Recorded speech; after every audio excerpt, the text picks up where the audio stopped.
नमस्कार, मैं हूं आपके साथ प्रिया तिवारी और आप देख रहे हैं प्राइम टीवी। बिहार की सियासी लड़ाई का जो दिन है वो आ चुका है। लोग अपने मतों का इस्तेमाल करते देखे जा रहे हैं। 121 सीट, 18 जिले और 1314 उम्मीदवार। जनता आज बहुत कुछ तय करने वाली है। एक तरफ एनडीए है तो दूसरी तरफ महागठबंधन। लेकिन जनसुराज ने इस चुनाव को कई कई जगह पर त्रिकोणीय बना दिया है। देखना यह होगा कि जीत का ऊंट किस करवट बैठेगा। लेकिन आपको बताना चाहेंगे कि जो सुबह से ही मतदाता है वो अपने मताधिकार का प्रयोग जो है वो करते हुए नजर आ रहे हैं। सुरक्षा व्यवस्था के कड़े इंतजामों के बीच देखिए जो मतदान की प्रक्रिया है वो जारी है। लेकिन इसी बीच अगर बात करें आरोप प्रत्यारोप का जो सिलसिला है वो भी बिल्कुल देखा जा रहा है। आरजेडी की तरफ से तमाम तरह के जो आरोप है वो लगाए गए हैं। बात की जाए आरजेडी की तो देखिए आरजेडी ने साफ तौर पर यह आरोप लगाते हुए इलेक्शन कमीशन को कहा है कि वोटों में कहीं ना कहीं धांधली करने की कोशिश की जा रही है और यही वजह है कि कुछ जगह पर उन्होंने देखा कि लाइटें जो है वो काट दी गई हैं, वोटिंग प्रक्रिया को धीमी करने की कोशिश की गई है और इसी के चलते इलेक्शन कमीशन पर यह आरोप और उसके बाद इलेक्शन कमीशन का जो जवाब है इस पर वो भी सामने आया है। इलेक्शन कमीशन का यह साफ तौर पर कहना है कि पूरी तरीके से सुचारू तरीके से जो मतदान की प्रक्रिया है वो देखी जा रही है, कहीं भी किसी भी तरह की कोई जो गड़बड़ी है वो नहीं है। तो बात की जाए बिहार चुनाव की तो बिहार में सुबह 11 बजे तक 27.65% वोटिंग जो है वो पूरी हुई है। खगड़िया में बात की जाए 28.96% वोटिंग हुई है। गोपालगंज में 30.04% वोटिंग पूरी हुई है। दरभंगा में 26.07% वोटिंग पूरी हुई है। नालंदा में 26.86%। पटना की बात करें तो देखिए पटना में 23.71% वोटिंग पूरी हुई है। बक्सर में 28.02%, बेगूसराय में 30.37% वोटिंग पूरी हुई है। भोजपुर में 26.76% वोटिंग पूरी हुई है। मेदपुरा की बात करें तो देखिए मेदपुरा में भी 28.46% जो वोटिंग है वो 11 बजे तक पूरी हुई है। मुंगेर में भी 26.68% जो वोटिंग है पूरी हुई है। मुजफ्फरनगर की बात करें तो देखिए 11 बजे तक मुजफ्फरनगर में 29.66% वोटिंग जो है वो पूरी हुई है।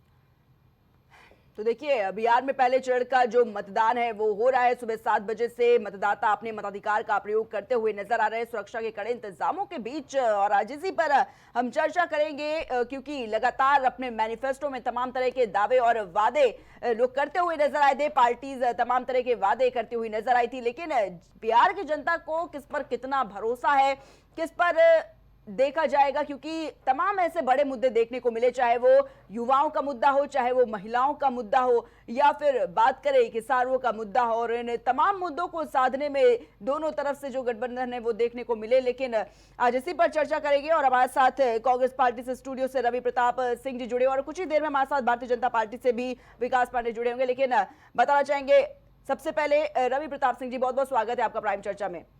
रवि जी, देखा जा रहा है बिहार में सुबह से ही पहले चरण की जो मतदान प्रक्रिया है वो शुरू हो चुकी है। सुबह 7 बजे से वोटिंग जारी है। लेकिन आरोप प्रत्यारोप का सिलसिला भी बिल्कुल शुरू हो चुका है। तमाम तरह के आरोप इंडिया गठबंधन की तरफ से लगाए जा रहे हैं कि भाई कहीं कहीं पर ऐसी तस्वीरें देखने को मिल रही हैं कि वोटिंग में धांधली करने की कोशिश की जा रही है। इलेक्शन कमीशन को फिर से एक बार घेर लिया गया। इससे पहले भी देखा जा रहा था कि जब चुनाव होते हैं तो कहीं ना कहीं ईवीएम को एक बड़ा मुद्दा बनाया जाता था और इस बार ये कहा जा रहा है कि कुछ जगहों की बिजली काट दी गई है जिससे वोटिंग प्रक्रिया धीमी हो सके। कैसे देख रहे हैं इन आरोपों को रवि जी? प्रिया जी, निश्चित रूप से जो ये आरोप लगे हैं ये बेबुनियाद आरोप नहीं है। मैं आज देख रहा था करीब 10 बजे न्यूज़ 24 पे कि राघोपुर में एक मतदाता थे जो कह रहे थे कि हम 2.5 से 3 घंटे से खड़े हैं और यहाँ आधे आधे घंटे में एक वोट पड़ रहा है। एक बूथ पे जो 1000 मतदाता को रखने की परंपरा है, जो मान्यता है, वो 11 घंटे की वोटिंग में मान्यता कि 1 घंटे में करीब 90 वोट पोल हो जाएंगे। यानी 45 सेकंड करीब करीब एक आप मान के चलिए कि एक वोट की मान्यता रखता है इलेक्शन कमीशन। अगर 45 सेकंड में एक वोट कास्ट करने की मान्यता इलेक्शन कमीशन की है तो 3 घंटे से अगर कोई व्यक्ति वहां खड़ा है और वो वोट नहीं डाल पाया और उसके आगे सिर्फ 100-150 लोग दिख रहे हैं, इसका मतलब कि निश्चित रूप से ये प्रश्न उठ रहा है।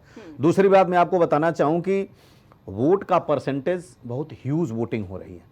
Huge voting in the sense कि 6.5% से 7% है। और जब मई के महीने में वोटिंग होती है तो सुबह और शाम को कोर वोटिंग निकलती है, यानी यूँ कहें कि पीक पे वोटिंग होती है, बीच में लोग धूप पे नहीं जाते। ये नवंबर का जो महीना है ये दर्शाता है कि जो पीक टाइम है वोटिंग का वो 11 बजे से लेकर के और 3-4 बजे तक होती है, क्योंकि धूप सबको सुनहरी लगती है और आराम से लोग आते हैं।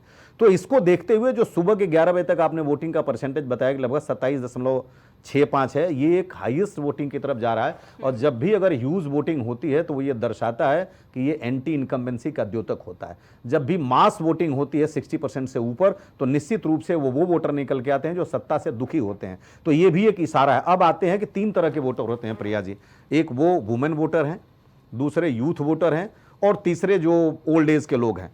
तो अगर वो शाम को ये निर्धारित हो जाएगा कि अगर मास वोटिंग में वुमेन का परसेंटेज ज़्यादा है तो ये मान के चलिए कि निश्चित रूप से कि आज भी अगर वुमेन वोटर पे किसी की पकड़ है तो नीतीश जी की पकड़ है, इस पे कोई मुझे कहने में गुरेज नहीं है। तो वुमेन वोटर की परसेंटेज अगर बढ़ती है तो निश्चित रूप से कि ये नीतीश जी की तरफ थोड़ी सी पल्ला झुक रहा है। अगर यूथ वोटर का परसेंटेज बढ़ रहा है शाम को तो निश्चित रूप से तेजस्वी को ये जा रहा है। अगर अधेड़ लोग जा रहे हैं और सारे लोगों का कोई ट्रेंड नहीं है किसी भी मतलब वोटर पैटर्न का किसी स्पेसिफिक क्लास का, तो निश्चित रूप से एंटी इनकम्बेंसी है। तो ये अब तक का जो दिखा रहा है। और एक तीसरी चीज, बड़े मार्मिक चीज आपको याद दिलाऊं कि आज पटना में एक जगह जहां वोट पड़ता है, तेजस्वी यादव का परिवार जहां पे वोट लालू जी डालते हैं, 2 ही वीआईपी हैं पटना में, एक सीएम और एक डिप्टी सीएम, और तो कोई है नहीं मेरी नजर में, या एक बनने वाला सीएम। तो आप देखिए कि जब नीतीश जी का वोट पटना में है नहीं, लालू जी का परिवार जब वोट डालने गया था तो रेड कारपेट बिछा था। मैं आपको 2 बार कहता हूँ, रेड कारपेट बिछा था। रेड कारपेट बिछाने की हैसियत किसी इंस्पेक्टर के पास या किसी छोटे जो है पदाधिकारी के पास नहीं होती है। और 3 तरह के लोग होते हैं, लाल फीताशाही, रजत पट्टी और व्हाइट कॉलर। लाल फीताशाही तो आर्मी में होती है जो एक एलीट क्लास है, कर्नल से ऊपर और जनरल तक होती है, और रजत पट्टी जो है एएसपी से ऊपर, यानी जो लोग कर्नल के रैंक के होते हैं उनको दी जाती है डीजी तक। और जो व्हाइट कॉलर के लोग हैं जिनके आप यूं कहें कि चेयर के पीछे तौलियां बंधी रहती है, एक मानसिकता जो है, ये व्हाइट कॉलर के लोग बड़े जिज्ञासु होते हैं। और मैं ये कहना चाहूँगा कि खत का मजमून भाप जाते हैं लिफाफा देखकर और आदमी पहचान जाते हैं क़याफ़ा देखकर। तो ये लोग कुछ उस बानगी का इनको प्रतिदर्श हो गया होगा कि ये निश्चित रूप से तेजस्वी के आने का संकेत है अगर रेड कारपेट बिछा है तो। और मैंने देखा था अपनी आंखों से, अगर वो पेंटिंग नहीं है तो निश्चित रूप से वो रेड कारपेट है। और वो रेड कारपेट जो बिछाने की प्रक्रिया है, जो बिछाने की विधा है, वो वही है जो किसी वीवीआईपी को आप जो है उसका इस्तकबाल करते हैं। मैंने ये नहीं देखा कि जब नीतीश जी जहां डाल रहे थे वहां रेड कारपेट था कि नहीं था, लेकिन अगर रेड कारपेट बिछा है तो ये परोक्ष रूप से इशारा है कि सरकार तेजस्वी की आ रही है। जी रवि जी, मेरा एक सवाल कि अभी आपने अपनी बात में इस बात का जिक्र किया कि महिलाओं का झुकाव नीतीश की तरफ है, किस लिए, आप कैसे ये बात कह सकते हैं? देखिए, मुझे इस बात को स्वीकार करने में जरा भी गुरेज नहीं है कि नीतीश का अपना जो कुर्मी वोट है वो केवल 2% है। लेकिन बिहार में नीतीश ने विशुद्ध रूप से अगर महिलाओं के नेता के रूप में अपने आप को एस्टेब्लिश किया है तो नीतीश ने किया है। और उसमें बड़ा जो फैक्टर है वो रोल प्ले कर रहा है 10,000 रुपये का, जो उनकी जीविका दीदियों को दिया गया है, करीब 1,21-22 लाख लोगों को, जो आज भी जाएंगे और कल भी जाएंगे, 7 तारीख को भी जाएंगे। तो उनके जो कम पढ़ी लिखी हमारी माताएं बहनें, उनके दिमाग में है कि 10,000 रुपया मिल रहा है, और जो इन्होंने एक ढकोसलेबाजी बनाया कि हम 2 लाख देंगे, जबकि 2 लाख देने की बात नहीं है। 2 लाख तो उनको लोन मिलेगा अगर उन्होंने अपनी जीविका शुरू की तो, और 10,000 में तो एक खसी भी नहीं आता है। कोई कहीं कहीं मैंने देखा बोले एक बकरी खरीदी 10,000 खत्म हो गया। तो लेकिन उनके निश्चित रूप से दिमाग में ये है कि हमारे लिए कुछ ये दे रहे हैं तो शायद अगर नीतीश जी आ गए तो मुझे और मिलेगा, उस 2 लाख के लालच में। ठीक इसी प्रकार जिस प्रकार 2014 में आदरणीय नरेंद्र मोदी जी ने सब जवाब दिखाया नागरिकों को कि आपके खाते में 15 लाख आ जाएंगे, 1 मिनट प्रिया जी, और किसानों को दिखाया कि मैं 2022 में आया आपकी C+2 का 50% कर दूंगा, और सैनिकों को दिखाया तो सैनिकों को अग्निवीर कर दिया। 2 करोड़ नौकरी का जिनको झांसा दिया उनको कुछ नहीं किया। 35 रुपया लीटर के लिए जो विद्यार्थी तरस रहे उनको कुछ नहीं मिला। महिलाएं सोच रही थी कि सिलेंडर 400 का है वो हमारे को और सस्ता हो जाएगा, वो आप देखिए 900 का हो गया। तो जब जिस तरह से जुमलेबाजी किया था आदरणीय नरेंद्र मोदी ने 2014 में, उसी की एक बानगी इस भाजपा ने और एनडीए ने दिखाया। इन महिलाओं को 10-10 हज़ार रुपया परोक्ष रूप से वोट खरीदने का काम किया, और ये निश्चित रूप से अगर महिलाएं निकलती हैं तो इस फैक्टर को स्वीकार करने मुझे कोई गुरेज नहीं। ठीक है रवि जी, लेकिन तेजस्वी यादव ने भी तो वादा किया है ना कि 15 अगर उनकी सरकार आती है सत्ता में तो मकर संक्रांति यानी कि 14 जनवरी के दिन हम भी 30-30 हजार रुपए महिलाओं के खाते में भेजेंगे। तो आप जिस तरीके से इस बात का जिक्र कर रहे हैं कि भाई वो कम पढ़ी लिखी महिलाएं हैं, उनको नहीं पूरी जानकारी है और वो कहीं ना कहीं उनके प्रलोभन में आ चुकी हैं। देखिए, उन्होंने कहा है कि हम 2,500 रुपया पर मंथ जो माँ बहन योजना के तहत उन्होंने कहा है, तो उसको कलेक्टिव करके एक पूरे एफर्ट्स के साथ पहला किस्त जो है यानी 1 साल का वो आपका 30,000 होता है और वो उनको 30,000 जो उन्होंने बोला कि हम 14 जनवरी को मकर संक्रांति पे हमारे नए साल का पहला जो त्यौहार होता है उस पर देने की, तो इसका घोषणा तो वो चुनाव में पहले कर चुके हैं। और निश्चित रूप से जो ये घोषणा हुई है 20 साल में आपको याद नहीं आया और हुआ कि नहीं हम इनको 30,000 अभी दे देते हैं और ये सब जवाब दिखाते हैं कि आपको हम 2 लाख दे देंगे, तो निश्चित रूप से इसका कुछ ना कुछ प्रभाव जरूर पड़ेगा। और मैंने जो टीवी के आपके तमाम चैनलों के माध्यम से देखा है, कुछ महिलाएं इसके प्रलोभन में हैं और अगर महिलाएं बहुतायत में निकलती हैं तो ये इंगित जरूर है कि नीतीश जी की तरफ महिलाओं का झुकाव है। लेकिन बड़ी जिम्मेदारी से मैं 2 बात और कहना चाहूँगा कि इस चुनाव में भाजपा 50 के नीचे सिमट रही है, लिख लीजिए मेरी बात को, बड़ी जिम्मेदारी से कह रहा हूँ, और नीतीश जी 50 को पार कर रहे हैं और तेजस्वी 90 को पार कर रहे हैं। निश्चित रूप से मैं बड़ी जिम्मेदारी के साथ आपको कह रहा हूं क्योंकि जो वोटर है जेडीयू का वो भाजपा को ट्रांसफर नहीं हो रहा है और भाजपा का वोटर, क्योंकि इन्होंने जो नीतीश जी को एक आइसोलेशन दिखाया, उनके ऊपर विश्वास नहीं किया, आज भी उस क्लास को ये लग रहा है कि ये छल करेंगे नीतीश के साथ जैसे महाराष्ट्र में किया, इसलिए उनके साथ जुड़ नहीं रहा है। और जिस 121 सीटों पे आज चुनाव हो रहा है मैडम, इसमें 61 तो हमारे इंडिया गठबंधन को मिला था और अभी सीमांचल में जो 47 सीट उसका चुनाव अभी होना बाकी है। ठीक है, हमारे साथ भारतीय जनता पार्टी से विकास पांडे जी भी जुड़ चुके हैं। विकास जी, सबसे पहले तो बहुत बहुत स्वागत है आपका। विकास जी, देखिए एक तरफ वोटिंग जारी है पहले चरण की, लेकिन दूसरी तरफ अगर बात करें इंडिया गठबंधन ने तो पहले ही भविष्यवाणी कर दी है, क्या कुछ नतीजे आएंगे? देखिए, बहुत बहुत धन्यवाद पहले तो आपका प्रिया जी। देखिए, जिस तरीके से इंडिया गठबंधन इस चुनाव को लड़ने की कोशिश कर रहा है, कोशिश मैं इसलिए कह रहा हूं क्योंकि ये वही इंडिया गठबंधन है जिसने बिहार को जंगल राज में धकेला था और उस बिहार को जंगल राज से मुक्त कराने का काम एनडीए की सरकार ने किया था। और कोशिश इसलिए मैं और कह रहा हूं क्योंकि आप देखिए कि जिस तरीके से तेजस्वी यादव एक बहाना लेकर के आए जनता को ठगने के लिए कि हम हर घर को नौकरी देंगे, और जब तमाम सोशल मीडिया प्लेटफॉर्म पर मीडिया पत्रकारों ने इस सवाल का जवाब चाहा तेजस्वी यादव से कि आप कैसे हर घर को नौकरी देंगे, तो उनके पास कोई प्लान, कोई विजन नहीं था। तमाम सी बातें अभी हमारे डिबेट में बैठे दूसरे साथी कह रहे थे। प्रिया जी, महत्वपूर्ण बात यह है कि हम पिछले 20 साल से बिहार की सत्ता में हैं और बिहार के लोगों का जीवन बदलने का काम हमने किया। आपको मालूम होना चाहिए, मेरे साथी से मेरा आग्रह है जाकर के चेक करें कि बिहार की जीडीपी जब नीतीश कुमार जी की सरकार आने आई थी 2005 में, तब बिहार की जीडीपी महज 78,000 करोड़ की थी, महज 78,000 करोड़ की। आज बिहार की जीडीपी 9 लाख से भी ज्यादा पार कर चुकी है, 9 लाख करोड़ से भी ज्यादा की है। ये बदलाव उन लोगों ने नहीं किया जिन्होंने बिहार को एक अराजकतावाद में धकेल दिया, बिहार को माफियावाद में धकेल दिया। उन लोगों ने ये बदलाव नहीं किया। आज बिहार की सूरत बदली है तो केवल इसलिए कि बिहार के लोगों ने बहुत सोच समझ करके वोट किया। और ये जो वोट लेने का ट्रेंड बार बार बनाते हैं, ये कहते हैं कि नरेंद्र मोदी जी ने 2 करोड़ रोजगार प्रतिवर्ष देने का वादा किया था, कहां गया? मुझे लग रहा है कि 2023 में अभी रिपोर्ट आई है 2024 में श्रम एवं रोजगार मंत्रालय की। एक बार मेरा निवेदन है, मेरे साथी से कहिएगा उसका विश्लेषण कर ले।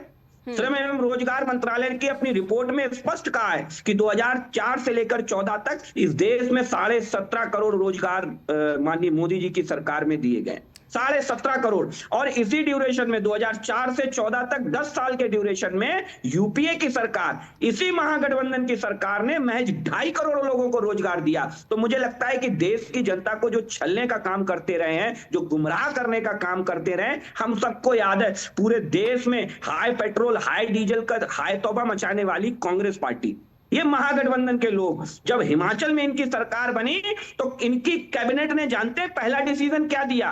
पेट्रोल पर सेज बढ़ा दिया, पेट्रोल और डीजल के दाम बढ़ा दिए। विकास जी, लालू यादव का एक पोस्ट तो ये जो है ना, इनकी कथनी और करनी में जो फर्क दिखता है, ये जो अभी है ना, अभी सरकार और सत्ता में नहीं है तो बड़ी चिकनी चुपड़ी बातें कर रहे हैं। ठीक है विकास जी, बात करें लालू प्रसाद यादव का भी एक ट्वीट सुबह सुबह सामने आ गया है। वो ये कह रहे हैं कि तवे से रोटी, बिल्कुल अभी आती हूँ आपके पास, तवे से रोटी पलटती रहनी चाहिए वरना तो जल जाएगी। देखिए, तवे पे रोटी पलटती रहनी चाहिए बिल्कुल, लेकिन तवे पे रोटी वही आएगी जो रोटी आदमी खाना चाहेगा। ये अगर रोटी में कुछ और मिला करके परोसने वाले लोग हैं, ये अपनी रोटी सेकना चाहते हैं, ये जनता की रोटी नहीं सेकना चाहते हैं। लालू यादव अपनी रोटी की बात कर रहे हैं, परिवार बढ़ाओ, परिवार बचाओ, उस रोटी की बात कर रहे हैं लालू यादव। रवि जी, देखिए, मैं अपने मित्र का बड़ी बेबाकी से जवाब देता हूं। मैं चाहूंगा कि जरा डेटा को करेक्ट कर लेंगे। जनाब, 2005 में जो अपहरण का रेशियो था 2025 में 431% बढ़ गया है, और एनसीआरबी का डेटा मैं कह रहा हूं 16,672 है। और ये 431% अपहरण का डेटा, अगर ये जंगल राज नहीं है तो ये कौन से राज का द्योतक है बताइए। 450% डेटा का बढ़ जाना अपहरण का, ये विशुद्ध रूप से आपके समय में जंगल राज का परिचायक है। दूसरा, आपने कहा एनसीआरबी का जो डेटा है, सेकंड पोजीशन में बिहार इस देश में है अपराधों के मामले में, जो कि 20 साल से आपकी सरकार है। तीसरा, आपने नौकरी की बात कही कि वे बता नहीं पाए। 1 करोड़ नौकरी का वादा आपने भी किया है, आप ही बता देते हलफनामे के साथ कि हम इसका प्रबंध कैसे करेंगे। 23 लाख कुल नौकरी अगर बिहार में, और आप 1 करोड़ देंगे तो किसको देंगे, कहां से देंगे। चौथी बात, आपने कहा कि हम बहुत आगे गए। मैं आपको बताऊं, 45 साल में इस देश में सबसे ज्यादा बेरोजगारी आज की तारीख में है। आपने बात की थी पर कैपिटा इनकम की, मैं उसका जवाब देता हूं। 1990 में भी बिहार देश का सबसे पिछड़ा राज्य था, 2005 में भी बिहार देश का सबसे पिछड़ा राज्य था, और 2025 में भी ये बिहार देश का सबसे पिछड़ा राज्य है। ये सबसे पिछड़े से नीचे से दूसरे पे भी नहीं है। बड़ी जिम्मेदारी के साथ कहता हूं, 20 साल शासन चलाने के बाद आप अगर सबसे पिछड़े से आज की जो 28 आपके प्रदेश हैं, इनको यूटी को छोड़ दें, तो आप ये बताएं कि आप उसमें से भी 2 नंबर पे नहीं ला पाए 20 साल के बाद। तीसरी बात, आप तेल की जो बात कर रहे थे जनाब, 30 लाख करोड़ रुपया 2020 के बाद आपने लिया है। और जब आप बढ़ाते थे ना एक एक पैसा और एक एक रुपया, तो कहते थे कि इस पे कंपनियों का प्रभाव है, हमारे अधिकार क्षेत्र में नहीं है। और आप 30 लाख करोड़ रुपया लिए हैं। हम तो सब्सिडी देते थे और उसके बाद ऑयल बॉन्ड देकर के जनता को इसकी सहायता करते थे, लेकिन आपने सब्सिडी जानते हैं सिलेंडर पे कितने की है? 35 रुपया 17 पैसा। और सिलेंडर कितने में दे रहे हैं आप? 900 रुपए में, 891 रुपए में सिलेंडर मिल रहा है लखनऊ में, 890 रुपए 50 पैसे। और उसमें आप सब्सिडी दे रहे हैं, रुक जाइए प्रिया जी, 35 रुपया 17 पैसा और 30। हवा क्या बनाते थे? अरे मनमोहन सिंह जी ने ऑयल बॉन्ड ले लिया। ऑयल बॉन्ड 1,26,000 करोड़ का था। डेटा जनता के पास है, बिहार की जनता के पास भी सारे डेटा है। इसीलिए बिहार की जनता प्रिया जी आज मास वोटिंग कर रही है, मास वोटिंग कर रही है। और ये मास वोटिंग को रोकने के लिए राघोपुर में 3 घंटे से लोग लाइन में लगे हैं और बिजलियां काट दी जा रही हैं। मैं ये पूछना चाहता हूं कि बिजली का ये बताइए, प्रदेश में अगर जहां आज की आवश्यकता नहीं वहां बिजली रोक करके उन पोलिंग बूथों पे सप्लाई करते, वरना जनरेटर को देते, इतना पैसा आपके पास है, बिजली क्यों काटी जा रही है? और पूरे दिख रहा है इसमें कि आपके यहां लोग 2.5 घंटे से खड़े कर रहे हैं, हमको नंबर नहीं। जवाब तो आ गया ना रवि जी। इलेक्शन कमीशन कह रहा है कि ये सारे जो आरोप लगाए जा रहे हैं पार्टियों की तरफ से पूरी तरीके से बेबुनियाद है, कहीं पे भी ऐसा नहीं हो रहा है। आप अभी अपने यहां टीवी पे जो न्यूज 24 के थे वो चला रहे थे कि 3 घंटा से, अगर वो कोई वोटर कह रहा है इसमें चला दीजिए, अगर मैं गलत कह रहा हूं तो। ठीक है रवि जी, विकास जी सही जवाब ले लेते। विकास क्यों खड़ा है 3 घंटे से? वो पहले ईवीएम पर सवाल, प्रिया जी ईवीएम पे सवाल 2009 में आडवाणी जी उठाए थे, उन्हीं का ईवीएम पे सवाल उठाना है, हम लोग तो उसी का ये कर रहे हैं। ठीक है विकास जी, जब भी वोट होते हैं देखा जाता है कभी ईवीएम पर सवाल उठा लिए जाते हैं। आज एक नया मुद्दा देखा जा रहा है, किस तरीके से वोटिंग धीमी कर दी जा रही है, बिजली कटौती कर दी जा रही है। ईवीएम ना तो कुछ और सब काम करेंगे ये लोग महाराज, चोरी से लेकर डकैती तक सब काम करेंगे ये लोग, सरकार के लिए कुछ करेंगे। मैं बताता हूं। अब मेरा निवेदन है, धैर्य के साथ मेरे साथी से कहिए, मुझे सुने, बोलिए। ठीक है। सबसे पहली चीज, मुझे लगता है कि ईवीएम, जब आडवाणी जी का नाम लिया तो ईवीएम पर सवाल उठाना और ईवीएम को मुद्दा बनाना 2 अलग अलग चीजें हैं। आज अपनी नाकामियों को छुपाने के लिए कांग्रेस पार्टी ईवीएम को मुद्दा बना रही थी, लेकिन जब ईवीएम का प्रोपेगेंडा फेल हो गया तो राहुल गांधी दूसरे नैरेटिव पर सेट हो गए। तमाम तरीके की बातें करते हैं और इनके बातों में तो खुद ही झोल है। आप देखिएगा जिस तरीके से राहुल गांधी जी ने एक फोटो वायरल की, एक मॉडल की फोटो वायरल की, और जब उसी आरती नाम की महिला को देखा गया, उसका इपिक कार्ड चेक किया गया तो उस इपिक कार्ड पे सही फोटो लगी थी। और वही एपिक नंबर था। आप देखिए जो एपिक नंबर राहुल गांधी अपने पीपीटी में दिखा रहे थे, वही एपिक नंबर का जो कार्ड था, वोटर कार्ड महिला का, उसमें उसकी सही फोटो लगी हुई थी। तो राहुल गांधी को कृपया करके अब ये प्रूव करना चाहिए, क्योंकि जनता अब ये मांगती है राहुल गांधी को कि प्रूव करे राहुल गांधी कि जिन 26-28 लोगों का जिक्र कर रहे थे उन्होंने फर्जी मतदान किया, उन्होंने फर्जी मतदान किया। तो इसकी अब जिम्मेदारी केवल आरोप नहीं लगाएंगे आप, क्योंकि एक बार आरोप लगाएं ठीक है, आप उसे गंभीरता से ले लीजिए, बार बार आरोप आप उसी तरीके से लगाएंगे कि जनता को, लोकतंत्र को गुमराह करने की कोशिश करेंगे। जनता को तो गुमराह कर ही रहे हैं राहुल गांधी, लोकतंत्र को भी गुमराह कर रहे हैं। क्या लगता है बिहार के चुनाव पर कितना असर पड़ जाएगा? आज वोटिंग होनी थी और देखिए कल किस तरीके से उन्होंने एक प्रेजेंटेशन अपनी दी, 1 घंटे 20 मिनट के करीब की। ये भी कहा जा रहा था आपकी पार्टी की तरफ से कि कहीं ना कहीं बिहार के चुनाव में विघ्न डालने का काम है ये, कहीं ना कहीं बिहार की जनता में, उनके मन में कहीं ना कहीं तमाम सवाल पैदा करने का ये सवाल था। देखिए प्रिया जी, बिहार की जनता को गुमराह करने की भरसक कोशिश राहुल गांधी कर रहे हैं। और मैं विनम्रता से कहता हूं, उसी बिहार से रंजो देवी आती थी, उसी बिहार से जो पहले प्रेजेंटेशन में राहुल गांधी जी ने रंजो देवी का जिक्र किया। राहुल गांधी जी उनके सटा के अपनी यात्रा में निकल गए, रंजो देवी से मिलने नहीं गए। क्यों? क्योंकि रंजो देवी ने राहुल गांधी के झूठ की पोल खोल दी।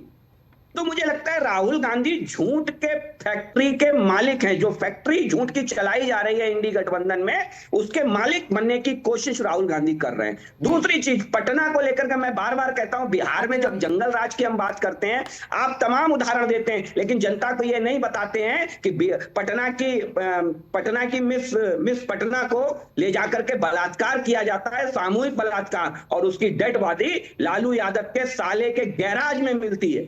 साले के गैराज में एक आईएएस की पत्नी का शोषण किया जाता है। एक मुख्यमंत्री आवास से जब एक माफिया फोन कर करके अधिकारियों को डील करता है, जंगल राज उसे कहते हैं श्रीमान जी।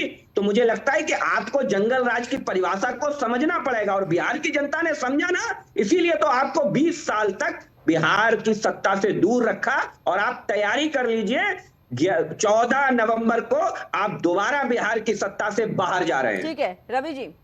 देखिए प्रिया जी, मैं बड़ी जिम्मेदारी से अपने मित्र से कहना चाहूंगा आपके माध्यम से कि ईवीएम पे हमने जो सवाल उठाया, तो ईवीएम पे एक नियम बना दिया है कि यदि ए सवाल उठाता है तो उसको सच साबित करने का अधिकार भी ए के पास है, बी नहीं करेगा।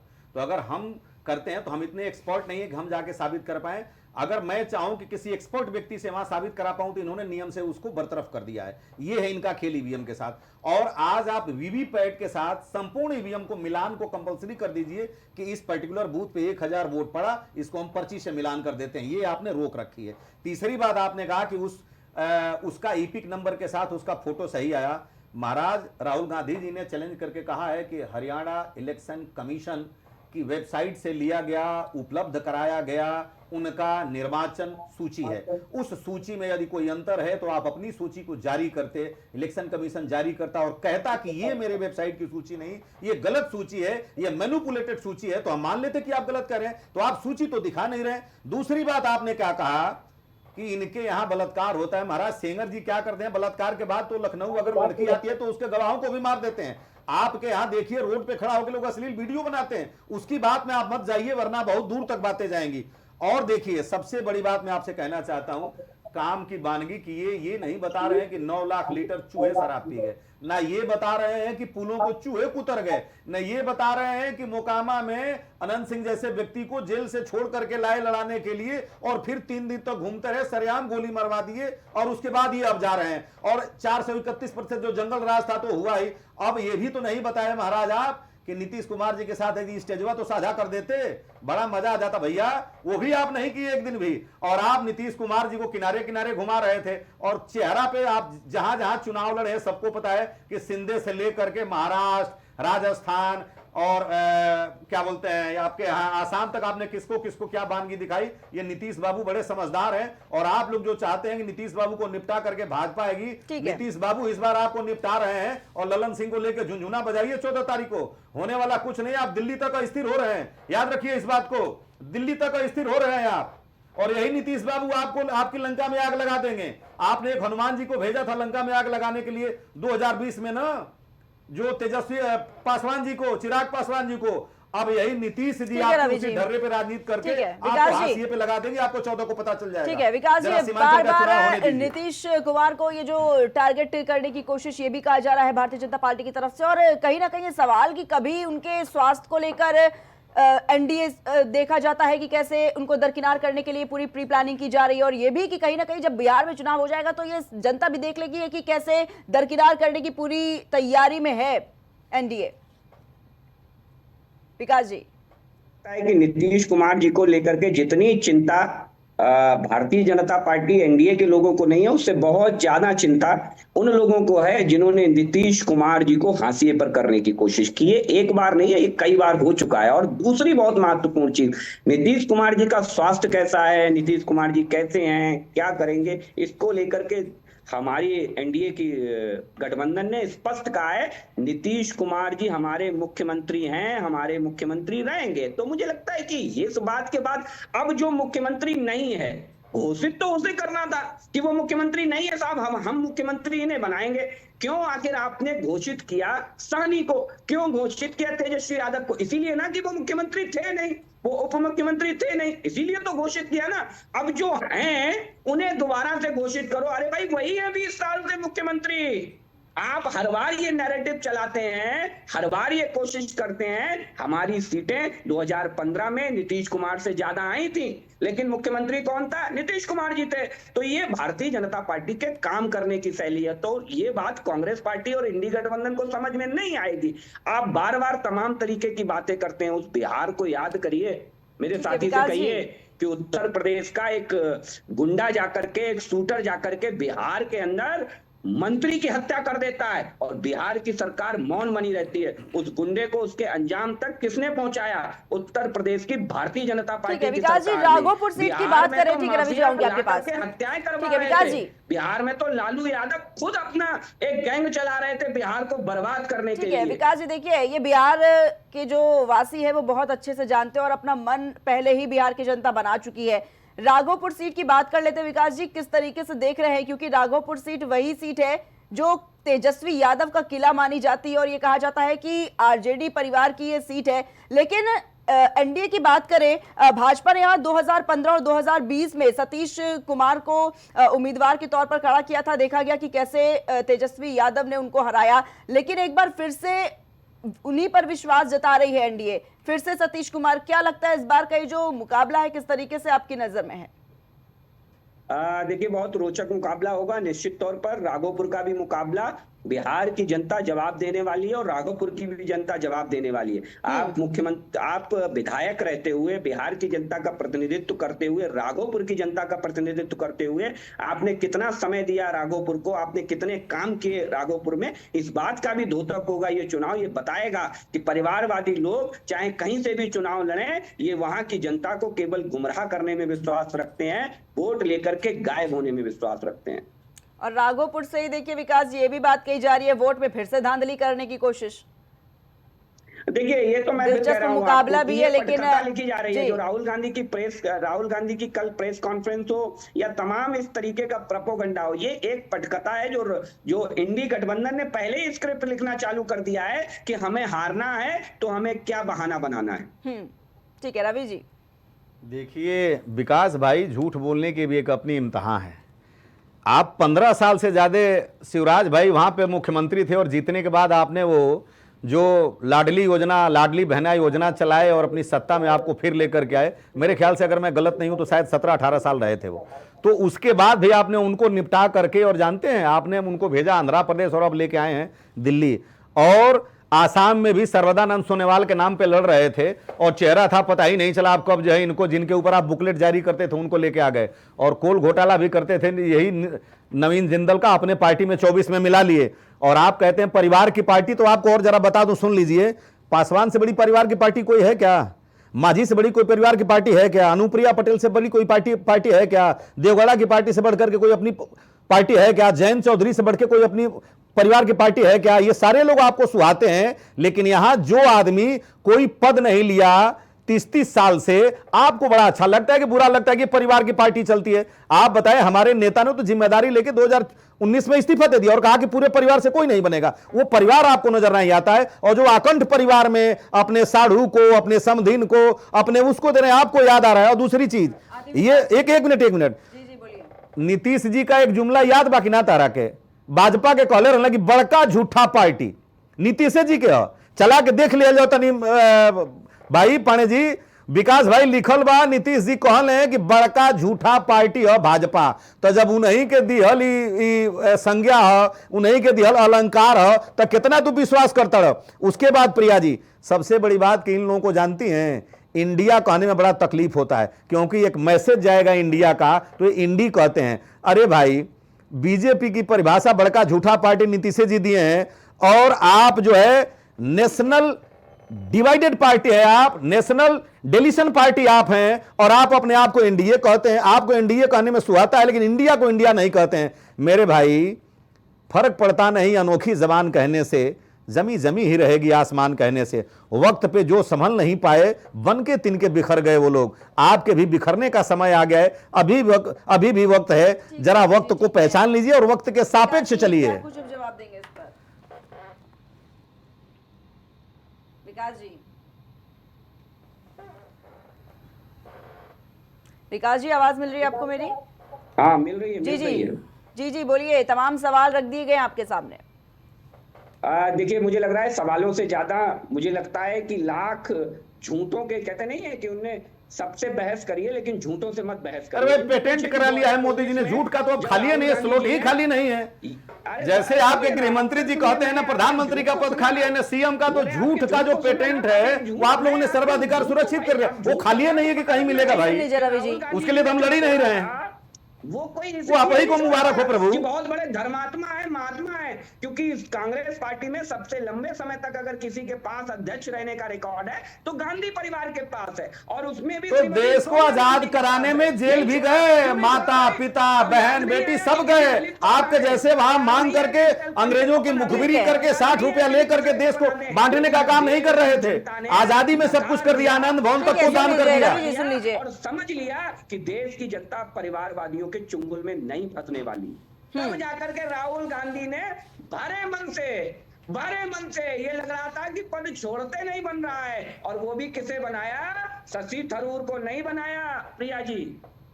सबको मालूम है शशि थरूर क्यों नाराज बैठे रहे कोप भवन में, क्यों? शशि थरूर रबर स्टैंप नहीं बनते, इसलिए शशि थरूर को नहीं बनाया। तो ये पूरा देश जानता है कि राहुल गांधी जी और गांधी परिवार की मानसिकता क्या है। इर्द गिर्द पूरी पार्टी को घुमाने वाले लोग पूरे देश को भी अपने इर्द गिर्द चलाते हैं। हम सबको मालूम है कि एक उनकी खुद की सरकार से पारित बिल को राहुल गांधी उनकी कैबिनेट के पारित बिल को ऐसे फाड़ देते हैं जैसे सरकार नहीं, मालिक वो है। तो ये मुझे लगता है कि ये उनकी पुरानी परिपाटी है कांग्रेस पार्टी की, इसमें बहुत गहराई में जाने की जरूरत नहीं है।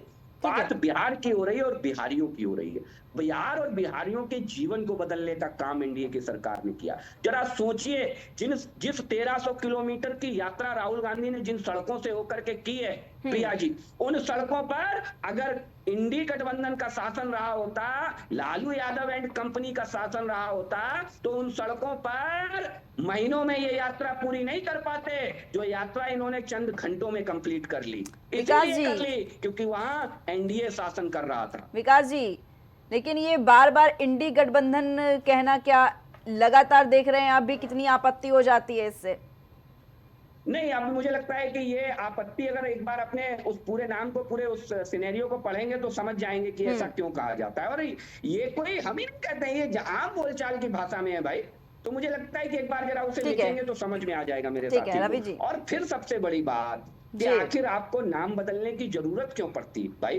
कांग्रेस पार्टी का नाम इंदिरा आई कर दिया, किया ना आपने, और यूपीए का नाम बदल के आप इंडी कर रहे हैं आप। तो क्यों कर रहे हैं? नाम बदलने से चेहरे नहीं बदलते, और चेहरों पर जो नकाब है ला छोड़ लीजिए, जनता उस नकाब को उखाड़ फेंकेगी, चाहे बिहार की जनता हो चाहे देश की जनता हो। ठीक है रवि जी। विकास पांडे जी को शायद ये भूल गया कि विकास पांडे जी आज़ादी की लड़ाई में कोई योगदान इन लोगों का था नहीं। और 1937 में ये लोग 1937 में ये लोग ये अंग्रेजों से भी आगे निकल जाएंगे, मुगलों पर पहुंच विकास जाएंगे। पांडे जी सुन लीजिए, देखिए, मैंने बीच में बहुत नहीं बोला। योगदान है, बहुत मिर्ची क्यों लग योगदान रही है? तो मुझे मिर्ची न लगे भाई। बताइए। अरे विकास भाई, मिर्ची काहे लग रही है? जरा इतिहास सुन लो यार। अरे जब आप आईना कभी झूठ नहीं बोलता। एक नाम बता दीजिए। आईना कभी झूठ नहीं बोलता विकास भाई। बहुत लड़े हैं, मैंने भी कहा ना, आप सत्य। अरे विकास भाई सुनो तो यार, सुन लो जरा सुन लो। हो गया, चिल्ला लिया, आपकी भाजपा के नेताओं तक बात पहुंच गई होगी। गोली जिसने खाई हो, अंग्रेजों के लिए काला पानी की सजा भुगती हो, एक राष्ट्रीय अध्यक्ष बता दे कांग्रेस पार्टी का। बहुत लड़ाई मैं अभी बता रहा हूँ, सुन लीजिए प्रिया जी, सुन लो, अब तो सुन लो। ठीक है विकास जी, सुन लो, अब उनका आवाज म्यूट करिए। लेने वाले लोग उस समय भारत में इन्हें कौन फीस दे रहा था, नेहरू जी को कौन स्पॉन्सर कर रहा था, और नेहरू जी के कितने करीबी रिश्ते थे, इस बात का उल्लेख सब जानते हैं। राजगुरु सुखदेव और भगत सिंह, उनकी फांसी में अगर नेहरू जी चाहते तो अपने रिश्तों का उपयोग करके उनकी फांसी को रुकवा सकते थे, नहीं रुकवाया। सुन लो भाई, क्योंकि अंग्रेजों के खिलाफ लड़ रहे थे भाई, तो कैसे रुकवा सकते ठीक थे? है। अंग्रेजों के खिलाफ लड़ रहे थे, लेकिन उन्हीं अंग्रेजों से मोटा पैसा लेकर के केस लड़ते थे। ये भी इतिहास में थी। इतिहास अधूरा मत बताइए, इतिहास पूरा बताइए। वही इतिहास जो आप लिख रहे हैं, आप सुनिए, मैं बता रहा हूँ। 1900 आपका इतिहास नहीं, आपका इतिहास तो आप वही इतिहास बता रहे हैं सावरकर वाली, जो भगोड़े थे, 60 रुपया पेंशन पे जी रहे थे, उसी इतिहास को हम माने? शिक्षा में किस इतिहास की माने हम भाई? आपकी बात सुना, आप मेरी बात सुनिए। कोशिश की, मुकल आपकी बात को मैंने सुन लिया, अब मेरी बात को सुनिए। को अपना रहनुमा बना करके ठीक है विकास जी, कांग्रेस पार्टी ने रोकिए उनको। ठीक है विकास जी, देखिए मुद्दे पर रहना बहुत जरूरी है। बिहार, ठीक है, देखिए विकास जी, इतिहास पे, देश की जनता अरे समीक्षा विकास जी सुन लीजिए, पहले इतिहास पे जाने का कोई मतलब रह नहीं गया है अब, क्योंकि बिहार में चुनाव है, बिहार की जनता क्या चाह रही है, उनके भविष्य का सवाल है। बड़े बड़े तमाम मुद्दे हैं, लेकिन बार बार घूम फिर के वही मुद्दे क्यों आ जाते हैं? प्रिया जी, इनको याद दिला दूं और बड़े धैर्य से सुनेंगे, मैं उम्मीद करता हूं मेरे भाई विकास जी बीच में नहीं बोलेंगे। मैंने इनकी बात को खूब सुना था। 1937 में जब पहला चुनाव हुआ, 15 प्रदेशों में 11 प्रदेश में हमारी सरकार बनी और 4 में बन रही थी मुस्लिम लीग की वही जिन्ना वाली, जो अल्लामा इकबाल 1930 में द्विराष्ट्र सिद्धांत के प्रतिपादक थे, और आपके लोग 12 एमएलए जीत के आए थे हिंदू महासभा के, इसी सावरकर जी वाले 12 लोग जीते थे। इतिहास पढ़िए। और सिंध में, सेंट्रल प्रोविंस मध्य प्रदेश में और बंगाल में शासन में थे, और 1942 में यही आपके श्यामा प्रसाद मुखर्जी वहां वित्त मंत्री हुआ करते थे, जो देश बांटने की बात करते थे।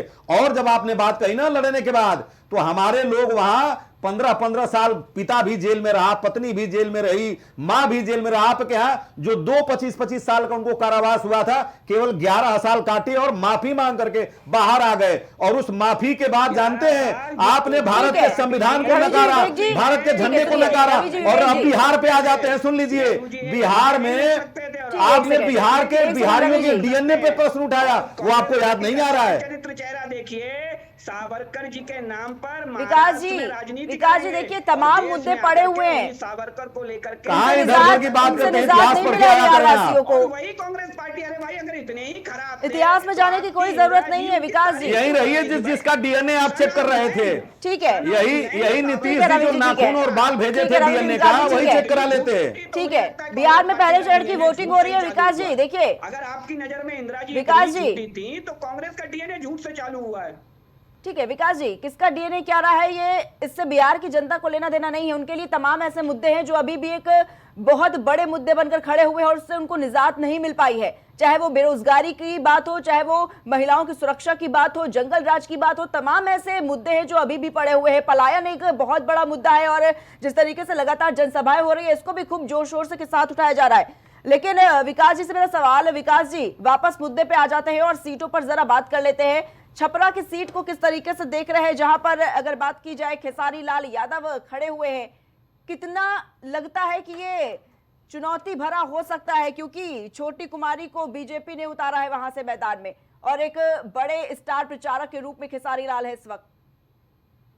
देखिए प्रिया जी, बहुत महत्वपूर्ण बात है ये कि जिस तरीके से बिहार का इलेक्शन अब आगे बढ़ रहा है, उस तरीके से जो नैरेटिव विपक्ष के द्वारा गढ़े गए थे वो कहीं ना कहीं अब धूमिल होते जा रहे हैं। और जनता जिस तरीके से इस पर विश्वास जताती जा रही है कि उसे अगर जनता को बिहार को आगे ले जाना है तो उसे एनडीए को साथ रखना पड़ेगा। और यही वो रीजन है कि एनडीए, चाहे अररिया हो, चाहे समस्तीपुर हो, चाहे कोई भी इलाका हो बिहार का, एनडीए बहुत महत्वपूर्ण स्थिति में है और बड़ी अच्छी स्थिति में। हम सीमांचल में बड़ी बढ़त के साथ आगे बढ़ेंगे और इस बार इन्हें देखेगा। देखिए, बहुत महत्वपूर्ण चीज है कि आप तमाम से अप्रत्याशित गठबंधन आपको देखने को मिल रहे हैं बिहार के अंदर। लेकिन अब वही है कि जब वो गठबंधन आपके लिहाज से काम नहीं करते हैं, उनका परिणाम आपके अपेक्षित नहीं आता है, तो राजनीति में जो कांग्रेस पार्टी का इंडी गठबंधन का चाल चरित्र चेहरा रहा है, उठाइए और इसकी टोपी उसके सर रख दीजिए। लेकिन अपने एक कहावत और है प्रिया जी कि आईन धूल चेहरे पर जमी थी और मैं आईना साफ करता रहा। हमने देखी, चाहे वो गन्ना मिल हो जहाँ पर ठीक है गन्ना पिराई का काम किया जाता था, वो मशीनें आज कैसे खंडहर में बदल गई हैं, कैसे वो जगह खंडहर में बदल गई है। और एक बहुत बड़ी वजह है कि लोग इसी के चलते पलायन को मजबूर हैं, क्योंकि कभी वो जो फैक्ट्रियां हुआ करती थी वो लोगों के रोजगार का साधन थी, लेकिन आज वो पलायन को मजबूर है इन्हीं सबके चलते। तमाम ऐसे बिहार में फैक्ट्री आपको मिल जाएंगी। बिल्कुल प्रिया जी, देखिए मुझे लगता है कि जिस तरीके से आप बात कर रही हैं, हम भी इस बात को आगे बढ़ाते हैं। तो दौर याद नहीं है शायद आपको बिहार का, जब बिहार का एक माफिया मुख्यमंत्री के कार्यालय से फोन करता है, मुख्यमंत्री के कार्यालय से अपहरण की फिरौती मांगता है। ये कोई छोटी बात नहीं थी। बिहार को हमने जंगल राज से मुक्त कराया है। बिहार जो गड्ढा बिहार में किया गया था, हमने उस गड्ढे को भरा है। अब इमारत खड़ी करने का वक्त है। बिहार में अब इमारत खड़ी होने वाली है और वो इमारत इन सबको बौना दिखाते हुए खड़ी होगी। आप देख लीजिएगा इस बात को, क्योंकि बिहार को इतने जबरदस्त अराजकता के माहौल में कर दिया था कि हम सबको याद है कि बिहार के अंदर जब एक शादी होती है तो उस शादी के बाद शोरूमों की क्या स्थिति होती है, होटल मालिकों की क्या स्थिति होती है, सबको मालूम है। तो उस बिहार को उस जंगल राज से हम बाहर लेकर के आए हैं। अब बिहार को हमें प्रोडक्टिव राज्य बनाना है। तेजस्वी यादव ने बिहार वासियों से वादा किया है कि जो काम नीतीश कुमार ने 2 दशक यानी कि 20 सालों में नहीं किया है, हम उनको 20 महीने में पूरे कर देंगे, चाहे वो नौकरी देने के वादे हो या फिर जो तमाम अपने मैनिफेस्टो में, अपने घोषणा पत्र में, प्रण पत्र में वादे किए हैं। क्या कुछ जवाब देंगे इस पर विकास जी? देखिए, जिस तरीके से वादे कर रहे हैं, कुछ यथार्थ में भी तो होना चाहिए। मैं आपको एक वाक्य सुनाता हूं। जब देश के आदरणीय प्रधानमंत्री, पूर्व प्रधानमंत्री अटल बिहारी वाजपेयी जी ने एक योजना लॉन्च की हाईवे को लेकर के, स्वर्णिम चतुर्भुज योजना, और उस योजना के बाद जब उनसे पूछा गया कि आप इतना बड़े अमाउंट में बड़ा पैसा कैसे लाएंगे, तो उन्होंने उस पर व्यापक अपना विचार रखा और उन्होंने कहा कि हम पेट्रोल और डीजल पर 50 पैसे का सेस लगाने जा रहे हैं। 50 पैसे का सेस लगा करके वो पैसा हम यहां से लाएंगे और देश के इंफ्रास्ट्रक्चर को मजबूत करेंगे, देश की सड़कों को हम वर्ल्ड क्लास बनाएंगे। ये एक विजन था काम करने का। वोट लेने के लिए अगर हमें करना होता तो हम कह देते नहीं साहब, हम तो हर राज्य में हजारों किलोमीटर हाईवे खड़े कर देंगे, हजारों सड़कें बना देंगे, लाखों किलोमीटर सड़कें बना देंगे। लेकिन हवाई बातों से काम नहीं चलता। और यही हवाई बातें आज का ये इंडी गठबंधन, तेजस्वी यादव हो चाहे राहुल गांधी हो, ये हवाई जमा खर्च से सरकार बनाना चाहते हैं। यथार्थ में इन बातों का कोई औचित्य नहीं है। बिहार की जीडीपी 2.5 से 3 लाख करोड़ है और जो वो योजना बता रहे हैं उस पर 12 लाख करोड़ रुपए चाहिए। तो मुझे लगता है कि अब ये इससे बड़ा हास्यास्पद में से विकास जी क्या लगता है, बिहार सरकार का ये जो बजट है बर्दाश्त नहीं कर पाएगा क्या इन योजनाओं को? जी मेरा सवाल है विकास जी, आप ये जो बता रहे हैं कि बिहार का बजट इतना नहीं है जितनी इन्होंने तमाम अपने मैनिफेस्टो में वादे और दावे कर दिए हैं, क्या लगता है बिहार का जो बजट है वो बर्दाश्त नहीं कर पाएगा क्या इंडिया गठबंधन की इन योजनाओं को, इन वादों को? नहीं, देखिए इंडिया गठबंधन, देखिए सबसे बड़ी चीज है कि बड़े बड़ी बातें कौन करता है। मैं एफिल टावर पे 1 घंटे में चढ़ जाऊंगा, मैं कह दूं, मैं क्या चढ़ सकता हूं? नहीं चढ़ सकता हूं। मैं कह दूं कि नहीं, मैं ट्रंप को अपने घर में आकर के ये कर लूंगा, क्या मैं कर सकता हूं? नहीं कर सकता हूं। तो बड़ी बड़ी बातें वही करता है जो कर नहीं सकता है। ठीक है विकास जी, इसीलिए तेजस्वी यादव ये बड़ी बड़ी बातें कर रहे हैं, क्योंकि उन्हें मालूम है कि सरकार में तो आना नहीं है। इसलिए जमा खर्च करके आप फुटेज ले लीजिए और थोड़ा बहुत ध्यान आकर्षित ठीक है। रवि जी देखिए प्रिया जी, ट्रंप ने तो ऐसा डरा दिया है कि इनको टैरिफ से लेकर के सिंदूर तक अब कार्यकर्ताओं के भी सपने में आने लगे मोदी जी के। चलिए अच्छा है कि ट्रंप आपको याद आ रहे हैं, दूसरी बात आपने कहा कि 50 मैं पैसा कहूंगा कि आप दूसरी अपने ही नेता मैंने गृह बीच मंत्री में नहीं चिदम्बरम बोला को था नहीं मेरे सुना भाई, आपने? बता देते कि कौन डर रहा था। बीच में नहीं बोला था। और ये कह रहे थे प्रिया जी कि कोई बात 50 नहीं। पैसा शेष लगा करके और स्वर्णिम चतुर्भुज योजना हो गई। अरे भाई 2020 से जो रसिया से तेल खरीदा जा रहा है और वो आज की तारीख में $64 आ रहा है एक क्रूड ऑयल, जो कि 156 लीटर होता है। सब कुछ जब आप ले लेंगे तो भी 55-50 रुपया होता है। तो आप 90 से 100% वसूल रहे हैं, तब तो देश की सारी सड़कें गड्ढा मुक्त हो जानी चाहिए, जबकि आपके यूपी की भी नहीं हो पाई। ये जवाब आप दे देते। तीसरी बात आपने कहा कि तेजस्वी जंगल राज, बड़ी जिम्मेदारी से पूछना चाहता हूं कि तेजस्वी जब उप मुख्यमंत्री थे, कितनी जंगल राज की उनके ऊपर अपराध का आरोप लगा है या कितना मुकदमा उनके ऊपर है? आप अगर लालू यादव जी के जंगल राज से तुलना करके तेजस्वी मुख्यमंत्री को, कौन था? मुख्यमंत्री कौन था? फिर वही बात आप कर रहे हैं। मुख्यमंत्री, और फिर छोड़ा क्यों गठबंधन? मुख्यमंत्री छोड़ा आपके क्यों नीतीश गठबंधन? कुमार जी थे। नीतीश कुमार जी पल्ला बदल के गए। सुन लीजिए ना अभी बात को। अगर तेजस्वी के ऊपर अपराध का लगा हो, वो जंगल राज लाए हो, तो मैं उसका बिल्कुल आपसे क्षमा मांगूंगा। अब आपको याद आ रहा है लालू यादव जी, अरे भाई आपको याद करना चाहिए इतिहास में कि हिरण्यकश्यप के यहां प्रहलाद भी पैदा हुए थे और कंस की बहन की गोद से भगवान कृष्ण भी पैदा हुए थे। तो बाप दादाओं की और पूर्वजों की विरासत लेके मत चलिए। आप ये देखिए कि तेजस्वी यादव ने क्या किया, फिर वही बीच में टोकना आप शुरू कर दिए। और जो आपके मुख्य प्रधानमंत्री जी बोले थे कि वहां जाकर के उसी चीनी की फैक्ट्री से, शुगर मिल से चाय नहीं पीऊंगा तो नहीं जाऊंगा, जमीनों को बेच दिया आपने भाजपाइयों को। ये आपको याद नहीं आ रहा है। और आपको सिर्फ जो है विकास जी ठीक है, अनर्गल प्रलाप आप लोग करते हैं। कब तक करेंगे भाई? ठीक है। बिहार की जनता बड़ी समझदार है, बड़ी प्रबुद्ध है। अभी तो पहले चरण में आपको ठिकाने लगा रहे हैं, सीमांचल में आप साफ हो जाएंगे। ठीक है रवि जी, ठीक है विकास जी आऊंगी आपके पास। ठीक है, रघुनाथपुर सीट पर भी जरा जवाब लेना चाहूंगी रवि जी से। ठीक है विकास जी आऊंगी आपके पास, लेकिन ये रघुनाथपुर जो काफी चर्चित सीट है, इस पर भी जवाब लेना चाहूंगी। किस तरीके से देख रहे हैं रवि जी इस सीट को? बहुत ही चर्चा हो रही है इस सीट की पर, और देखा गया जब सीवान में पहुंचे थे मुख्यमंत्री योगी आदित्यनाथ काफी गरजते हुए नजर आए थे और इस सीट का भी उन्होंने जिक्र किया था, और इसीलिए आज ये सवाल। देखिए प्रिया जी, सीवान का जो जिक्र किया था उन्होंने ना, तो वो साहबुद्दीन के लिए किया था। और साहबुद्दीन आज अल्लाह को प्यारे हो गए, यहाँ पे है नहीं। वो जहां पे भी हैं, स्वर्ग में है, नर्क में है, भगवान के पास है, जहां भी है, जिस मान्यता के हैं वो आज वहां पे है। ठीक है, अब उन्होंने क्या किया वो ना उसके जवाब देने वाले हैं, ना उनकी विरासत जो छोड़ के गए इसलिए उनके लड़के को किया जा सकता। तो ये जो मोदी योगी जी गए थे सिवान में कि वहां तेजाब कांड कर दिया, अरे भाई तेजाब कांड कर दिया किसी ने, आपको भी खड़े खड़े आपने गोली मार दिया। आपके तड़ीपार जो गृह मंत्री जी थे वो भी जेल में रहे थे, फेक सोहराबुद्दीन एनकाउंटर में जस्टिस लोया को मरवाया उन्होंने। इसके बाद भी देश के गृह मंत्री है ना, अगर किसी कोर्ट ने खारिज किया उनको तो अगर साहबुद्दीन अब चलेगा, उनकी सजा ना उनकी पत्नी को मिलेगी ना उनके बेटे को मिलेगी। ये भारत के संविधान में नहीं है कि बाप का कर्म जो उसके बेटे या पत्नी को मिले। लेकिन आप बार बार उसको, जनता को डरा रहे हैं, कभी धर्म के नाम पे, कभी जाति के नाम पे, कभी जंगल राज के नाम पे। अपने विकास के कामों की वानगी दिखाइए। ये बताइए कि 9 लाख लीटर चूहे कैसे पी गए शराब, ये बताइए कि आपके पुलों को चूहे कैसे कुतर गए, हम तो पहला देख रहे हैं। ये बताइए कि रोजगार में आपने क्या किया, ये बताइए कि 4 रवि जी रघुनाथपुर सीट पे इस बात का जिक्र हो गया, लेकिन थोड़ा सा अगर और बढ़ते हैं तो शाहबुद्दीन के बेटे जो हैं उसामा साहब, वो मैदान में हैं और ये एनडीए लगातार कह रही है उनके नामांकन को लेकर कि जंगल राज की वापसी है। और दूसरी तरफ भाजपा नेता जो हैं हेमंत बिस्वा शर्मा, वो ये कह रहे हैं कि ओसामा नाम सुनकर लोगों को ओसामा बिन लादेन याद आ जाता है।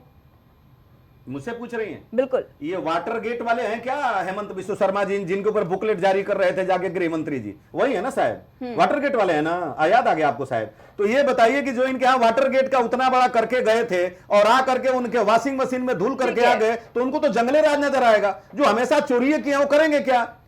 इन लोगों को तो ये देखिए, ये बिहार की मौलिक परिस्थिति में अभी इन्होंने कहा कि हमने 12,000 गाड़ियां चलाई थी। आपने देखा 24-24 घंटे बेचारे छठ में आए थे, और छठ में डूबते हुए अर्ध के भी सूर्य की पूजा होती है, उगते हुए सूर्य की। तो आपके नीतीश जी को डूबते हुए सूर्य की पूजा इस जनता ने कर दिया, अब उगते हुए सूर्य नीतीश की पूजा करेगी और 14 तारीख को देखेगा कि क्या हो रहा है। और आपने जानते हैं फ्लैक्सी फेयर ला करके जो बेचारे 10,000 की नौकरी करते हैं 30-30,000 का टिकट लेकर के आए, और आपके यहां आप कागजों पर चलाते रहे 12,000 ट्रेन, सिर्फ कागजों पे चली है, जनता देखी है। और बिहार की जनता 10,000 के लिए जो 20 साल में जा रही है ना, अब जवानी से बाल ओल पक गया, धेड़ में आ गई, लड़के उनके मैट्रिक पास कर गए। वो देख रहे हैं बच्चे कि हमारे पिताजी दर दर कैसे भटक रहे हैं हमारे जीवन जीविका के लिए, हमारी पढ़ाई के लिए, हमारी दवाई के लिए, हमारे रोजगार के लिए। तो किस मापदंड पे आपको फिर चुनेंगे? 20 साल में तो कालखंड बदल जाता है। 20 साल में लड़का पैदा होकर के नीतीश जी को जो पहली बार वोट दे रहा है, वो लड़का जब नीतीश जी, 1 मिनट प्रिया जी, अपनी मां की गर्भ में भी नहीं होगा, और जो पहली बार वोट दिया होगा जानते हैं 2000 में, वह 40 साल से ऊपर हो गया, बुढ़ापा में आ गया। सुनिए, ठीक है रवि जी, जिस तरीके से बार बार ये बयानबाजी देखी जा रही है और ये कहा जा रहा है कि जो काम नीतीश कुमार ने 20 सालों में नहीं किया, 2 दशक में नहीं किया, वो 20 महीनों में हम पूरा करके दिखा देंगे। चाहे वो नौकरी की बात हो, चाहे वो रोजगार की बात हो, चाहे वो महिला सुरक्षा की बात हो, किसानों के हित की बात हो। देखिए प्रिया जी, बड़ी जिम्मेदारी के साथ मैं कहना चाहता हूं कि भारत की राजनीति जो है जीविका, रोजगार, सुरक्षा, रोटी कपड़ा मकान पे होनी चाहिए। जीवन पहले जिया जाता है, सजाया बाद में जाता है। मैं आज पूरी प्रशंसा करता हूं कि इनके जो रोडवेज मिनिस्टर हैं, ट्रांसपोर्ट मिनिस्टर हैं गडकरी जी, एक बार जब वो बना रहे थे पूना से और मुंबई का एक्सप्रेसवे, तो जो एनएच बना रहे थे तो उनके पास पैसा नहीं था और वो चले गए थे अंबानी के पास। लेकिन आज वही एनएच में इतने पैसे हमारे पास हैं कि आज सारे लोग उनको ये प्रशंसा करते हैं कि रोड उन्होंने बनाया, और हम निश्चित रूप से इसको स्वीकार करते हैं। उसी तरीके से कोई विजन लेकर के आया है। आप देखिएगा, अगर हमारे यहां सबसे ज्यादा कर्जे पे सरकार चल रही है तो निश्चित रूप से कहीं ना कहीं उसकी व्यवस्था करेंगे। और बिहार के लोग 4,46,000 करोड़ रुपया अपनी गाढ़ी कमाई का जमा करते हैं बैंकों में। वो बैंकों का पैसा केवल सरकार उनको देती है। 1,36,000 करोड़ रुपया उनको लोन के रूप में, वो 4,46,000 करोड़ मिलने लगेगा तो स्वरोजगार में खड़ा हो जाएंगे और निश्चित रूप से ये कायाकल्प होगा, बदलेगा। मैं आपसे एक बात कहना चाहूंगा प्रिया जी, बड़ी जिम्मेदारी के साथ, कि मुश्किलें फना हो जाती हैं जब हके शमशीर निकलती है, इतिहास उधर मुड़ जाता है, जिस ओर जवानी चलती है। तो अब बूढ़ों का राज नहीं है, जवानों को आने दीजिए और इतिहास को बदलने दीजिए। ठीक है, ठीक है रवि जी, रोकना चाहूंगी। इसी बीच एक बड़ी खबर सामने आ रही है, आपको बताना चाहेंगे बिहार चुनाव से जुड़ा ये बड़ा अपडेट जो है वो सामने आया है। बताना चाहेंगे बिहार में पहले चरण का जो चुनाव है वो जारी है, मतदान लगातार जारी है और इसी के चलते आपको बताना चाहेंगे सुबह 7 बजे से जो वोटिंग है वो जारी है सुरक्षा व्यवस्था के कड़े इंतजामों के बीच। और बिहार में 1 बजे तक 42.31% जो वोटिंग है वो अब तक पूरी हो चुकी है। तो ये बड़ा अपडेट इस वक्त सामने आया है। एनडीए और महागठबंधन के बीच कांटे की टक्कर जो है वो देखी जा रही है। सुबह 7 बजे से लगातार जो मतदान है वो जारी है और इसी के चलते आपको बताना चाहेंगे कि खगड़िया में 42.94% वोटिंग हुई है, जबकि गोपालगंज में बात करें तो 46.73%, दरभंगा में अगर बात करें तो देखिए 39.02% वोटिंग जो है वो पूरी हुई है। पटना में 37.72% जो वोटिंग है वो 1 बजे तक पूरी हुई है। मेदपुरा में 44.16% जो वोट है वो पड़ चुके हैं। मुंगेर में 41.47% वोटिंग जो है वो पूरी हुई है, जबकि अगर बात की जाए मुजफ्फरनगर की तो 45.41% वोटिंग 1 बजे तक पूरी हुई है। प्रिया जी, एक बात मैं कहना चाहूंगा, अभी तक केवल 7 बजे से 1 बजे तक 6 घंटे की वोटिंग हुई है और 6 घंटे में आप दिखा रहे हैं कि 43.31% वोटिंग हो चुकी है। इसका मतलब कि 7% पर आवर का उसका एवरेज आया।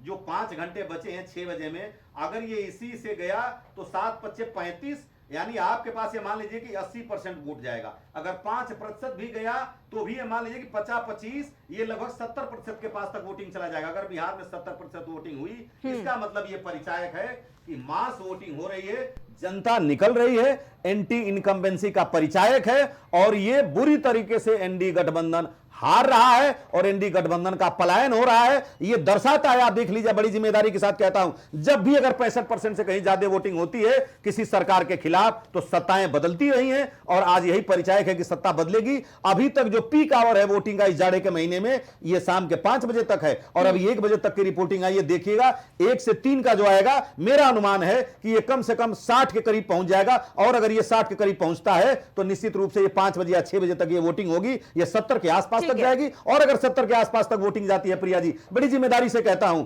तो ये एनडीए गठबंधन का, एनडी वालों का सफाया जनता वहां साफ कर रही है और जनता सड़कों पे आई है वोट करने के लिए। और ये इतिहास गवाह है कि जब भी अगर 65 से ऊपर वोटिंग किसी स्टेट में हुई तो रूलिंग पार्टी वहां से हाथ धो करके गई। ठीक है, चर्चाओं के ऊपर समाप्त करेंगे। बहुत बहुत धन्यवाद आप लोग हमारे साथ जुड़ने के। हमारे साथ भारतीय जनता पार्टी से विकास पांडे जुड़े हुए थे और साथ ही कांग्रेस पार्टी से रवि प्रताप सिंह जो हमारे साथ स्टूडियो से जुड़े हुए थे। तो आपको बताना चाहेंगे कि बिहार में पहले चरण की जो मतदान की प्रक्रिया है, देखिए वो 7 बजे से जारी है। लगातार जो मतदान है वो पड़ रहे हैं। कड़ी सुरक्षा व्यवस्था के जो इंतजाम है वो पूरे किए गए हैं। 1 बजे की बात करें तो देखिए 1 बजे तक 42.31% जो मतदान है वो पड़ चुके हैं। खगड़िया में 42.94% मतदान हुआ है। गोपालगंज की बात करें तो 46.73% मतदान 1 बजे तक पूरे हुए हैं। दरभंगा में 39.35% वोट पड़े हैं और नालंदा की बात करें तो 41.87% जो वोटिंग है वो 1 बजे तक पूरी हो चुकी है। तो बिहार में पहले चरण में जो मतदान प्रक्रिया है देखिए वो जारी है। 42.31% वोटिंग 1 बजे तक पूरी हो चुकी है। वहीं पटना में बात करें तो देखिए पटना में 37.72% जो वोटिंग है वो पूरी हुई है। जबकि बक्सर की बात करें तो 41.10% जो वोट है वो पड़ चुके हैं। बेगूसराय में 46.02% वोटिंग पूरी हुई है। जबकि भोजपुर में 41.15% वोटिंग 1 बजे तक पूरी हो चुकी है। तो लगातार बात करें तो देखिए मेदपुरा में तो 44.16% वोटिंग पूरी हुई है। मुंगेर में 41.47% वोटिंग पूरी हुई है। मुजफ्फरनगर की बात करें तो देखिए मुजफ्फरनगर में 45.41% वोटिंग पूरी हुई है। लखीसराय में 1 बजे तक 46.04% जो फीसदी वोट हैं वो पड़ चुके हैं। वैशाली में 42.60% वोटिंग। शेखपुरा में 1 बजे तक 41.23% वोटिंग। समस्तीपुर में 43.03% और सहरसा में 44.20% जो वोट है वो 1 बजे तक पूरे हो चुके हैं। सारण की बात करें 43.06%, सीवान में 41.20%, खगड़िया में 42.94% और गोपालगंज की बात करें तो दोपहर 1 बजे तक 46.73% जो मतदान है वो पूरा हो चुका है। बड़ी खबर, यूपी पंचायत चुनाव 2026 नामांकन की सीमा जो है वो तय की गई है इस वक्त। ये बड़ी खबर, राज्य निर्वाचन आयोग की राशि में बढ़ोतरी की गई है। बढ़ोतरी करने का आदेश पत्र जारी किया गया है।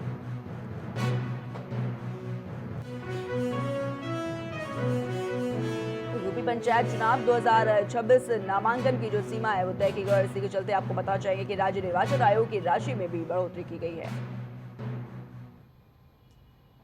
फिलहाल रुकेंगे एक छोटे से ब्रेक के लिए, जल्द हाजिर होंगे।